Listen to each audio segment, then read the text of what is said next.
중풍병자를 그의 네 친구들이 예수 앞으로 데리고 왔습니다. 그러나 문 앞에라도 용신할 수 있는 틈바구니가 없었습니다. 그래서 지붕을 뚫고 중풍병자를 달아내리는 그런 수고를 아끼지 않았습니다. 그리고 예수께 간청했습니다. 내 친구를 고쳐주시옵소서. 예수께서는 그들의 믿음을 보시고 병을 고쳐주신 것이 아니라 죄사함을 받았느니라 하고 선언하셨습니다. 그리고 난 후에 죄사함을 선언하신 후에 중풍병자의 친구들과 중풍병자가 아멘, 죄사함을 받았느니라, 받으라, 아멘. 그리고 상호 그렇게 말씀을 주고받고 그런 후에 중풍병자로 하여금 일어나 내 침상을 들고 걸어가라 하고 육체적인 질병을 고쳐주셨습니다. 그러자 바리새인과 서기관들 수군거렸잖아요. 비난하고 비아냥거리고 신성모독을 하는도다. 그리고 이어지는 바리새인들과 서기관들이 세리 레이의 잔치집에서 예수님과 그 제자들은 세례 요한의 제자들이나 바리새인들의 제자들처럼 왜 금식하지 않느냐, 왜 먹고 마시기를 즐겨 하느냐 하고 비난하고 정죄했을 때에 예수님께서는 그들에게 지난 시간에 보았던 대로 혼인집 잔치집에 손님으로 갔을 때 어떤 자세를 취해야 되는가, 그것을 혼인집 잔치집의 비유로 말씀해 주신 바가 있습니다. 그리고 이어서 오늘 본문 말씀을 통해서 바리새인과 서기관들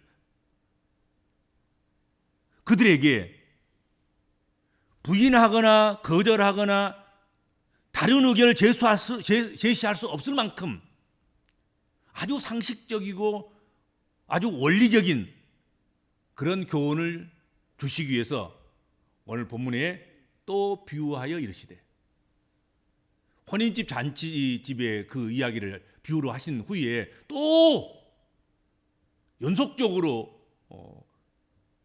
비유하여 가르치셨다, 이르셨다, 말씀하셨다, 이 비유를 베풀어 주셨다, 그런 말씀이 되겠습니다. 오늘 우리가 나누게 된 말씀의 내용이 바로 이런 배경 가운데서 나온 주님의 비유의 말씀이라는 것, 그것을 이해하고 말씀을 대하는 것이 말씀 이해에 유익할 것이다, 그렇게 생각이 됩니다. 그렇죠? 그런 데서 나오게 뜬금없이 그냥 나오는 게 아니에요. 이런 배경 가운데서 이 비유의 말씀이 연속적으로 계속해서 비유 하나로 끝나는 것이 아니라 여러 비유를 통해서 반박할 수 없을 그런 분위기를 만들어 내어 주신 것이죠.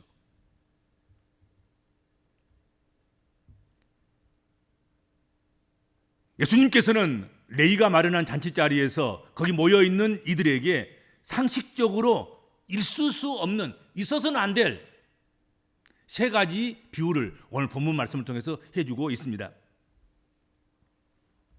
이 말씀의 핵심은 엄난이라는 이 단어에 담겨 있다고 생각합니다. 그래서 새 포도는 새 무대에 그렇게 제목을 안 잡아도 엄난이로 잡으면 더 낫겠다, 그런 생각도 해봅니다.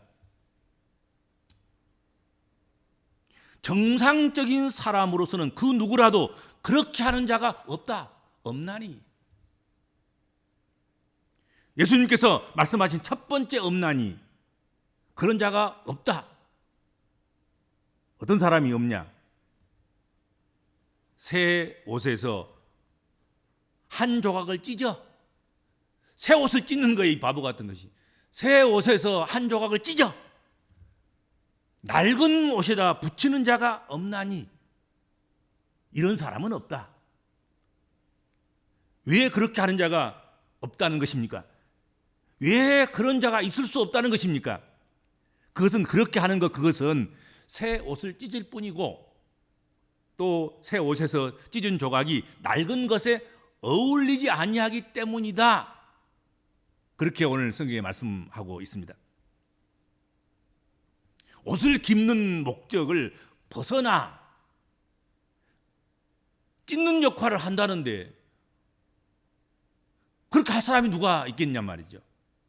또 깁는 것은 어울림이 중요한데 어울리지도 않다는 것입니다.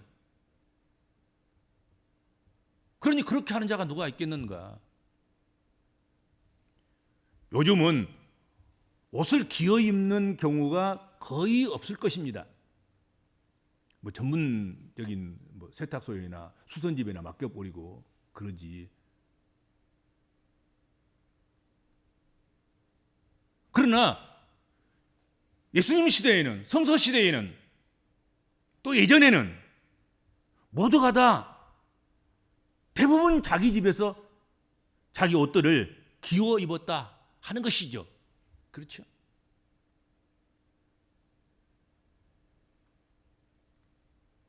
그리고 옷을 기울 때는 헌 옷은 헌 헝겊으로 깁습니다. 그리고 새 옷은 새 헝겊으로 깁습니다. 그것이 바느질의 기본인 거지요. 여자가 아니어도 남자도 그거 아는 사실인 거예요. 어른이 아니어도 아이들도 아는 사실인 거죠. 그렇죠? 그것이 바느질의 기본인 거란 말이죠. 그런데 이 기본을 어기는 자들이 있었다는 것이죠. 꾸역꾸역 새 옷조각을 헌 옷에다가 대고 기우는 것.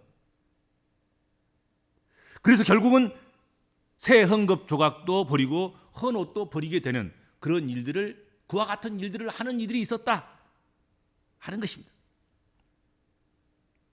예수님께서 왜 이야기를 하신 것입니까? 왜 이 비유를 말씀하신 것입니까?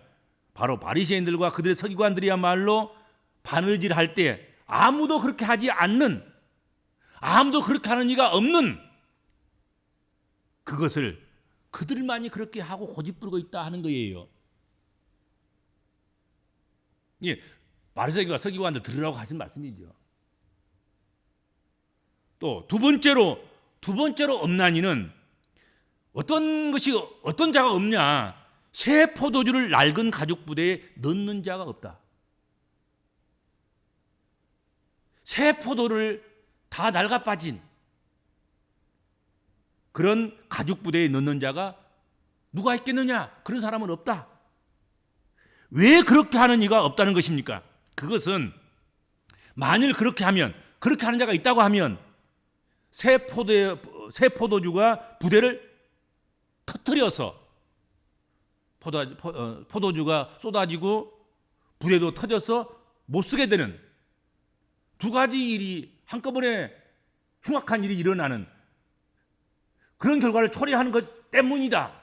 그러니 그런 사람은 없다.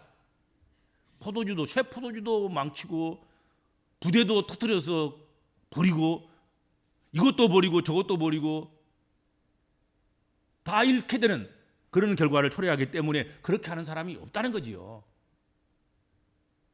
농자도 모르는 사람도 그렇게 하지 않는다.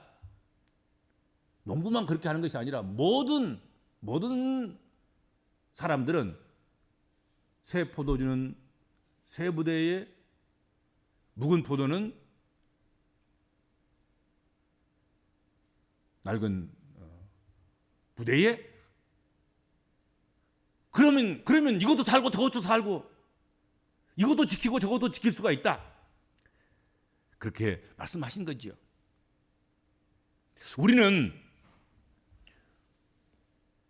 현대인들 우리들은 포도주를 담그려고 하면 부대 차지로 돌아다니지는 않겠지요. 병이나 항아리 같은 것에 담습니다. 그렇죠. 그런데 성서시대의 유대인들은 양이나 염소를 잡습니다. 거기서 나온 짐승의 가죽으로 부대를 만들고 거기다가 새 포도주를 담아서 오랜 시간 발효를 시키는 거지요. 그런 방법을 사용했습니다.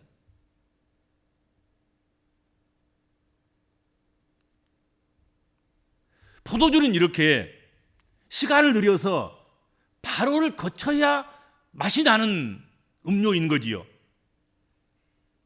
그런데 포도주의 발효 과정에서 부대가 평창하게 되어 있습니다. 발효가 되면 부풀겠지 않겠습니까? 그렇죠. 부글부글 끓어오를 것 아니겠어요? 그러면 부대가 평창할 수밖에 없어요. 이 팽창하는 힘을 가죽 부대가 견뎌내야 됩니다. 그렇죠? 새 부대는 가죽이 늘어나면서 그 평창력을 발효에 의해서 포도주가 평창하는 그것들을 다 견뎌냅니다.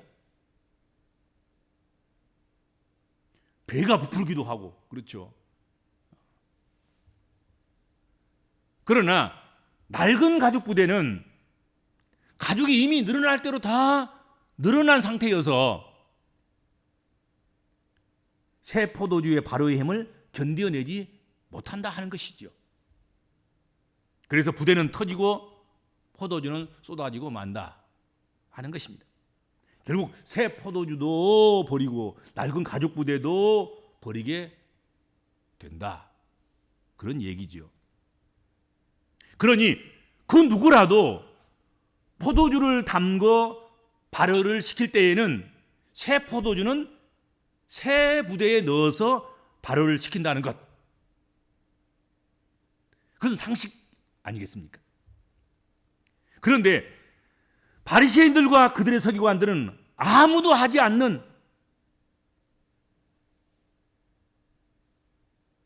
새 포도주를 낡은 부대에 담그는 그런 어리석은 일을 한다는 것이죠.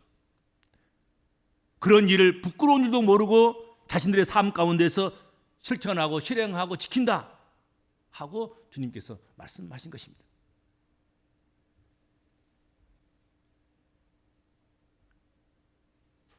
그리고 세 번째로 그런 자가 없다, 그런 자는 없나니 말씀하셨는데 그것은 묵은 포도주를 마시고 새 것을 원하는 자가 없나니 그렇게 말씀했습니다. 묵은 포도주를 마셔보고 그리고 새 포도주가 없냐? 새 포도주 주세요. 그런 자가 없다. 왜냐하면 묵은 포도주가 맛있기 때문에 그렇습니다. 새 포도주는 쓰고 텁텁하고 맛도 없고 힘만 세지 맛은 없는 거지요.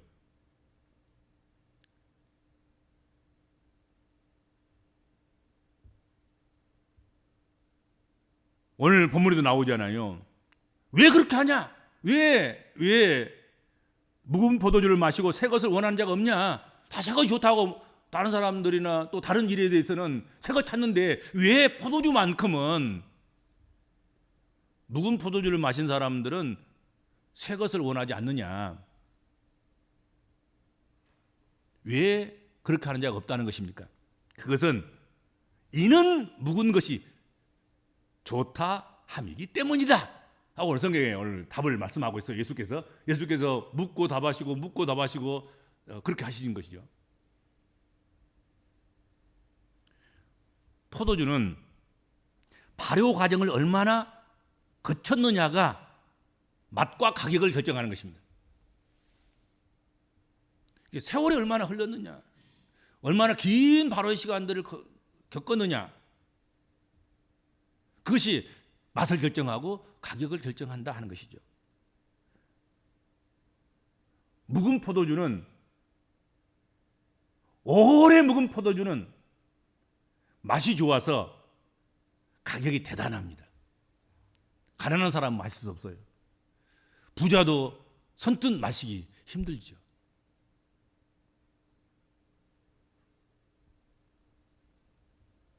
그렇지만 여러분, 묵은 것이 좋다고 해서 묵은 것만 달라고 하고 새 포도주를 담지 않으면 어떻게 되겠습니까?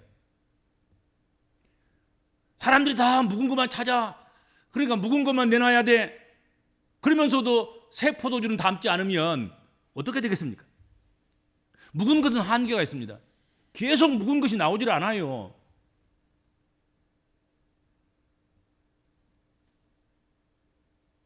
묵은 것으로는 모든 사람을 충족시키고 모든 사람을 마시게 할 수 없습니다. 소비되면, 마시면 소멸되는 것이 포도주입니다. 마시면 없어지는 거예요.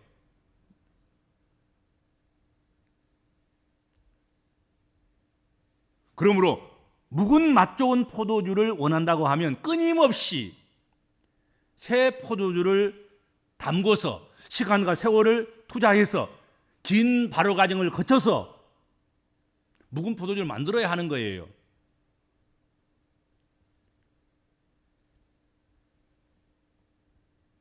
예수님께서는 바리새인들과 그들의 서기관들에게 묵은 포도주에 익숙해 있어서 묵은 포도주만을 찾는 가운데서 새 포도주를 담는 수고를 거부하는 것이 얼마나 잘못된 것인가를, 그것을 교훈하는 것입니다.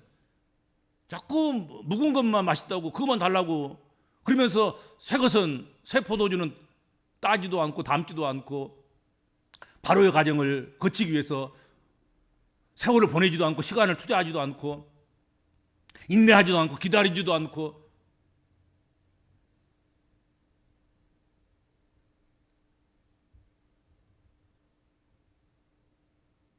그렇다는 것이죠. 그것을 훈계하고 교훈하신 것이죠. 그것이 얼마나 잘못된 것인가?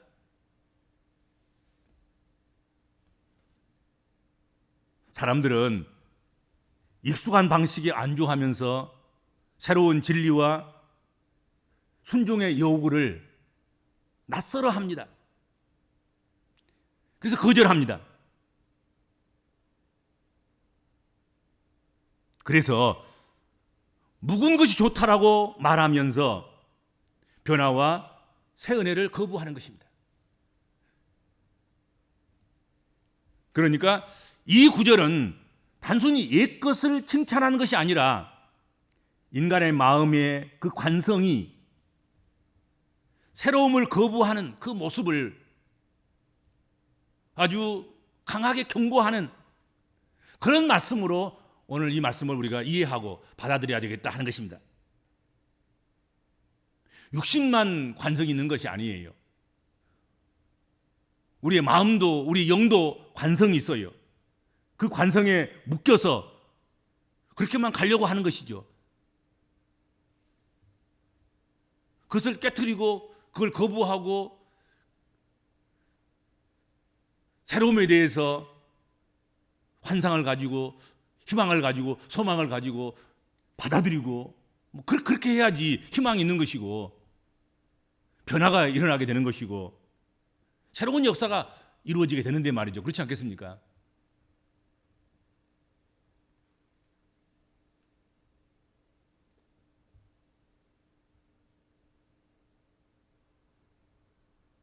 그러므로 옛 언약을 고집할 것이 아니라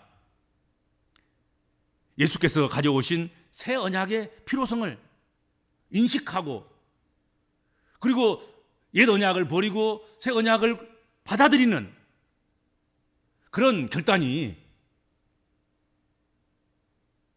바리새인들과 그들의 서기관들에게도 필요하다 하는 것이죠. 그렇죠.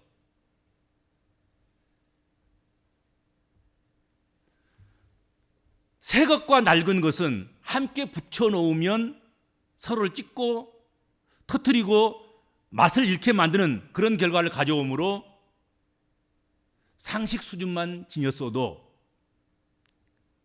그렇게 하는 일이 없다는 것. 동시에 새 것과 옛 것은 그 나름대로 역할이 있다는 것. 그것을 우리가 잊어서는 안 되겠습니다. 그리고 그 역할을 감당하면 되는 것입니다. 새 것은 새 역할을 하고 묵은 것은 묵은 것의 역할을 하면 되는 것입니다.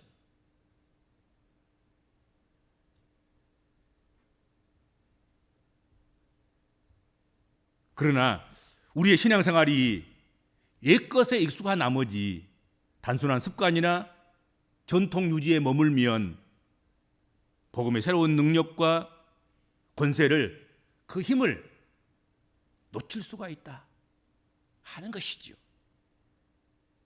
성령을 통해서 날마다 내려주시는 새 은혜가 낯설지만 그것이야말로 우리에게 참 생명과 참된 자유를 준단 말이죠. 그렇죠? 그러므로 우리는 묵은 것이 좋다 그 말하는 그 말에 거기에 머물지 않고 날마다 새롭게 주어지는 복음의 능력에 또 복음의 부르심에 그 사명에 그 소명에 응답하고 살아야 된다 하는 것입니다. 아멘하고 가야 되는 것 아니겠습니까? 새 것이니까 나는 묵은 길로 갈래요. 새 것보다는 묵은 것이 맛있어요. 묵은 것만 먹을래요. 그렇게 주저앉아 있으면 안 된다는 거지요. 그것을 바리새인들과 그들의 서기관들에게 이 말씀을 통해서 교훈하고 있는 것입니다. 그것은 그 잔치자리에 모여 있는 바리새인과 서기관들에게만 주신 것이 아니라 오늘 주의 집에 나와서 하나님 말씀을 듣는 오늘 우리 복음적인 그리스도인들에게도 주시는 하나님의 생명의 말씀이다 이거지요. 그렇죠? 주님 이 말씀을 기억하면서 말씀대로 살아가는 복된 성도들이 되시기를 바랍니다. 주님, 오늘 주신 말씀이 저희들에게 교훈하신 말씀인 줄 알고 겸손히 받아서 그 말씀대로 실천해 나가는 복된 그리스도인들이 되게 하여 주옵소서. 모든 것은 역할과 사명과 구실이 있음을 깨닫습니다. 그 모든 것 조화를 이루며 구실을 다하고 사명을 다하고 그러므로 말미암아서 옛것도 보존되고 새것도 보존되고 더 나음으로 나아가는 복된 발전과 진보와 성장이 일어나도록 하나님 축복하여 주옵소서. 감사하오며 예수님의 이름으로 간절히 기도하옵나이다. 아멘.